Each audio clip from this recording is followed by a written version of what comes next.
yun. Okay, sodium chloride. So siya yun. Plain kasi nga wala siyang nakahalong sugar. Ibig sabihin walang 5% na dextrose. Kapag hinaluan nyo yan, D5NSS na yan. Kapag nilagyan nyo ng 5% na dextrose. Okay? And then we have the sodium molar lactate solution. Hindi ko na-encounter ito. So molar na yan. Pero meron tayong lactate solution.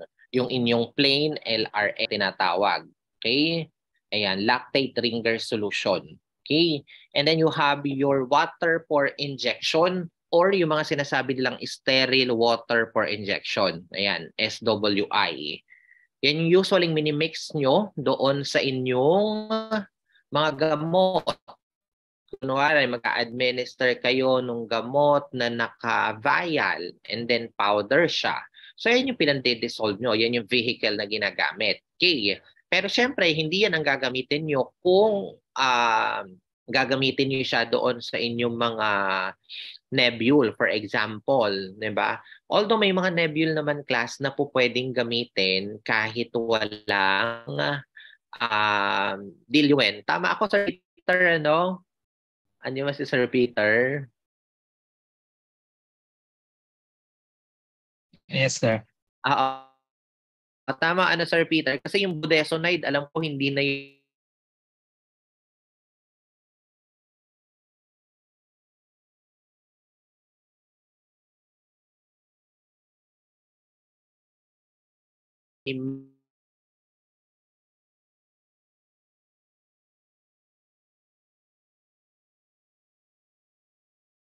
pero yung budesonide, sure ako na never ako naka-encounter ng prescription na may kasama siyang plain NSS. Ayun. Okay? So I think tapos na tayo dito. So proceed tayo dito sa emergency card content. So kinuha ko to sa toolkit ng DOH. Ito yung ginagamit nila kapag nag-i-inspect ng hospitals. So you would expect that during inspection, lahat ng mga ito is kukuhanin sa inyo ng nursing station. Okay? Ayan. So this is for level 1 hospital and then the other one sa ating... what happened? Dali. Level 2 ito class. Sorry ha. Level 2 ito. Ayan, level 2. Ayan. Okay. So, isa-isahin natin. As you can see dito sa ating level 1 hospital, so hindi ko na sinama-class yung mga nursing station, pero meron pa yung mga kasunod ha, nursing station, yung mga clinical floor nyo. Depende kung ilang clinical ward yung meron sa hospital. Okay. So, sa level 1 hospital, definitely may ER, may OR, may DR, delivery room, and then yung inyong mga nursing station. In comparison with your level 2 na nagdagdagan tayo ng ICU, alam niyo na yan, na-discuss ko na yan kung ano pinagkaiba ng level 1, level 2. Meron silang NICU and then your high-risk pregnancy unit or your HRPU. Okay, so yun yung mga difference nila. Okay, sa composition, kumbaga, diba? Yung mga department na meron. So you have your adenosine, ayan. So wala yan doon sa kanina, tama ba? O ano gamit ni adenosine? Alam niyo adenosine na yan class, laging hinahanap ng DOH. Hindi naman nagagamit sa ospital. Oo, hindi ko alam kung bakit inaano pa nila yan, adenosine. Ano gamit niya ng inyong adenosine? Vasodilator ba yun, sir? Okay, bukod doon, oo, ano pa?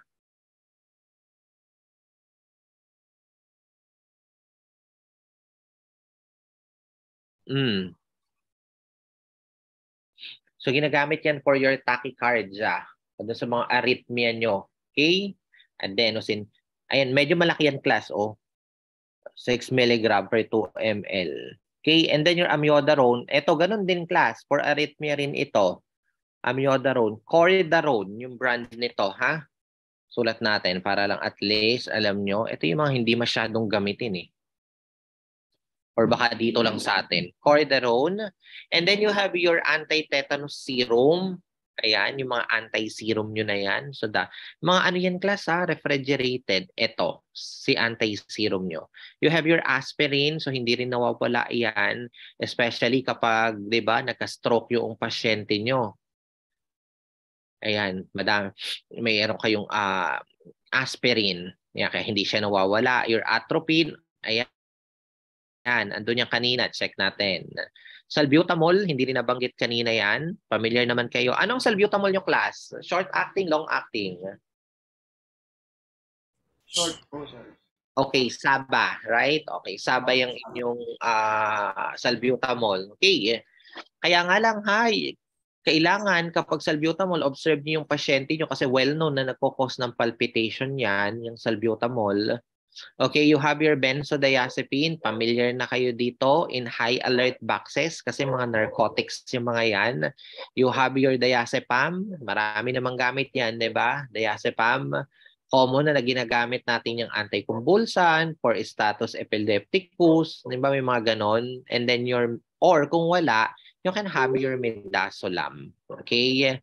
That is your dormicum, di ba? Okay. Calcium gluconate, nabanggit na ito kanina. And then your clopidogrel. Ano gamit ni clopidogrel? Meron ba kayo mga kamag-anak na nagpo-clopidogrel?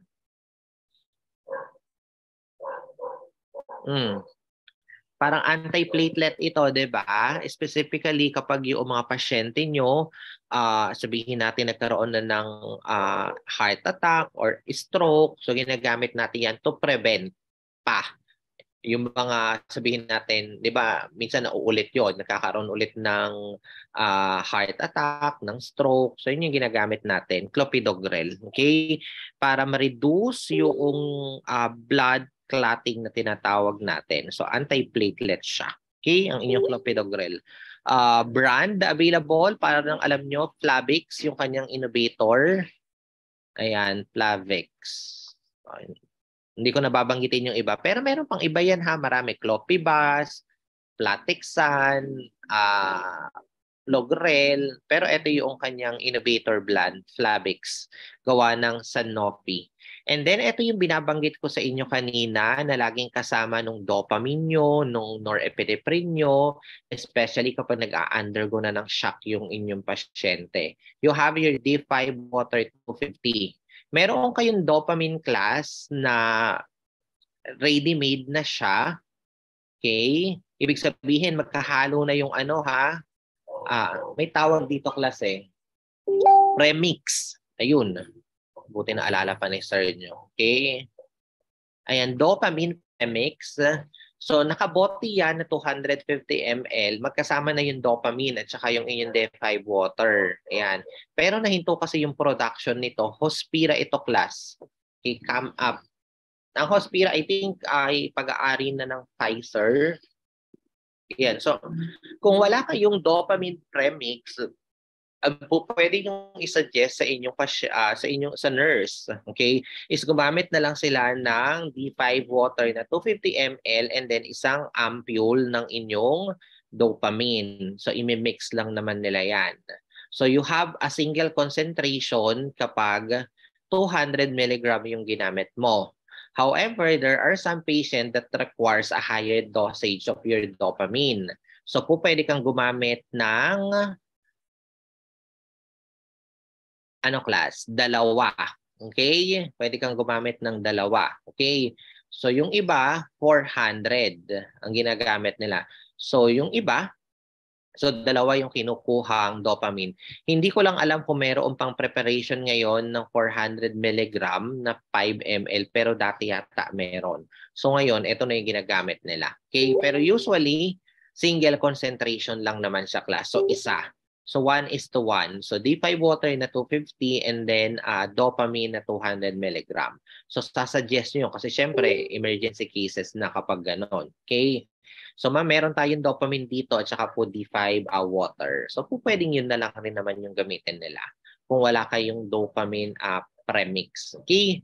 And then you have your D50 water.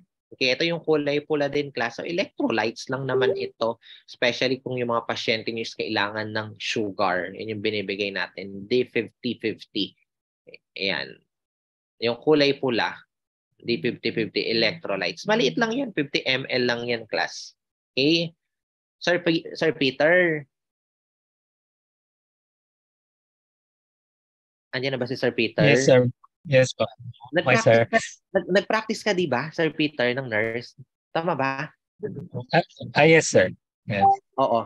I-ano mo na lang ha kapag meron kang correction dito ha para mas malinaw, okay? Baka meron kang ibang encounter sa practice mo, okay? Thank you, Sir Peter. Okay, sir. Okay, so we have digoxin, okay? I don't know, class, ang digoxin na appeal ngayon, hindi na siya masyadong ginagamit. Oo.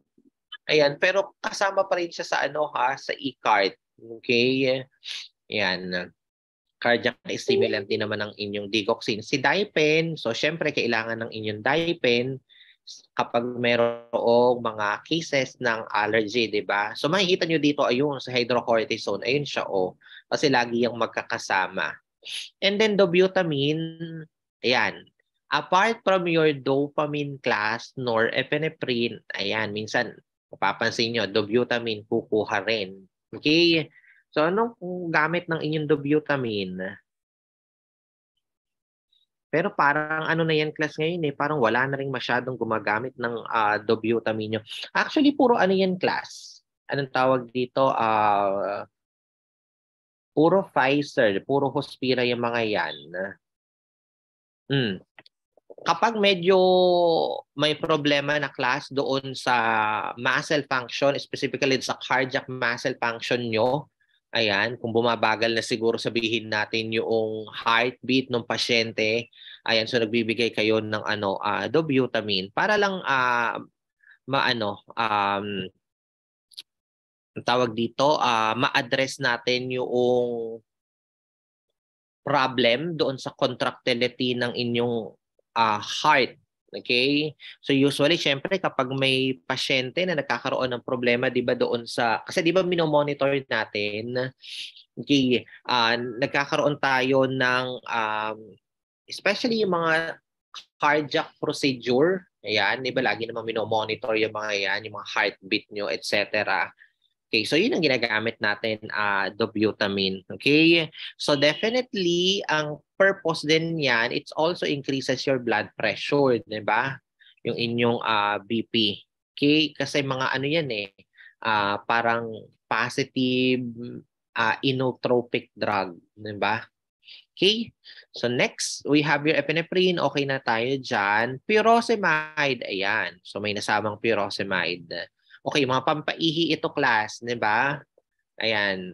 So, syempre, kapag may manas yung pasyente or kung mataas yung BP ng inyong pasyente, di ba? Especially, syempre, kapag naka-admit yung pasyente nyo, pag hindi talaga bumababa yung BP, nagpipurosemide yan, class. Kasi, di ba, yan yung mga first line of drugs nyo for your hypertension, di ba? Specific itong furosemide, Lasix, di ba? Yung brand yan. Lasix. Lasix. Ayan, Lasix. Yung iba, class, nagdi-drip niyan, parang ang kinukuha nila minsan ay parang nasa 16 to 20 plus. Depende sa inyong pasyente. Pero dinidrip yan. Kaya huwag kayong magugulat kapag may kumuha sa inyo ng madaming furosemide na nasa 20 plus or sabihin nating 15, so dinidrip nila yan. So after 4 hours, makita nyo, babalik na naman. Kukuha na naman ng ganong karaming class. Okay? So yan. Okay? So you have furosemide, 20 milligram, and ang problema lang natin dito is i-observe nyo lang yung pagbaba ng kanyang potassium. Tama ba? Nagkakos ba ng ng hyperkalemia ang furosemide nyo, class?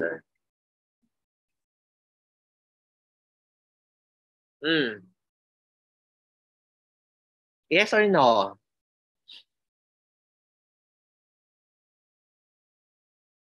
Yes or no? Nagkakos ba siya ng hypokalemia? No po. Ano?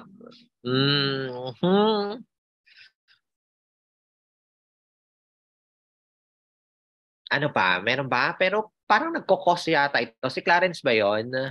Oo. Parang oo. Kasi di ba, natatandaan niyo yung diamide K nyo? Familiar kayo sa diamide K? Preparation nyo ng furosemide nyo na may nakasama siyang potassium. Ayun. So, mapapansin nyo class kapag nagpo-furosemide kayo dahil nga nagkakaroon ng imbalances doon sa mga electrolytes nyo, particularly sa potassium nyo, okay?